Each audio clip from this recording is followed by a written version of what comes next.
Well, hey there, fight fans, and welcome to another edition of the Speed Bag. Today, a little segment I like to call You Don't Have to, However.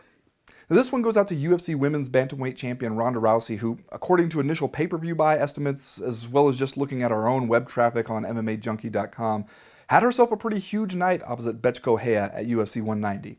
As in, maybe her most watched fight ever, and against an 18-1 underdog who, let's be honest, probably had a better chance of sprouting wings and flying away to safety than she did of actually beating Ronda Rousey. Now that's significant. It tells us that Rousey is officially a huge star, one who reaches outside the MMA bubble into the mainstream, gets people who don't really watch UFC events to pay the $60 or go to a sports bar just to see 34 seconds of Ronda Rousey.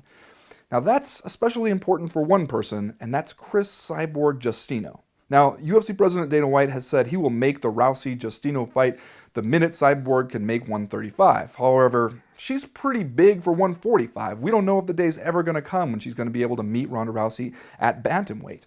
Previously, her best hope might have been that Rousey would run out of credible contenders, people would stop paying to see Rousey beat up some hapless opponent, and the UFC would be forced to capitulate to some kind of catchweight match between Ronda Rousey and Chris Cyborg. Although now, that seems like maybe it won't ever happen, which brings us to the title of today's segment. Ronda Rousey, looks like maybe you won't ever have to fight Chris Cyborg. However, I think eventually you're going to want to. I think, for one thing, the competitor in you is going to want to prove that you are the greatest women's fighter of all time, and you're going to want to go out there and beat her up.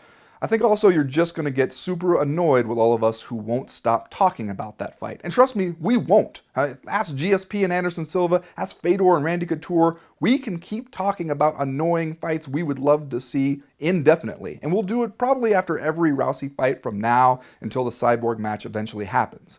And I think sooner or later, the UFC and Ronda Rousey are going to realize even though you don't have to do the fight, you're going to go ahead and do it anyway. I just think it'll probably happen later as opposed to sooner, because right now you could pretty much put Rousey in there against a houseplant and still sell 500,000 pay-per-views.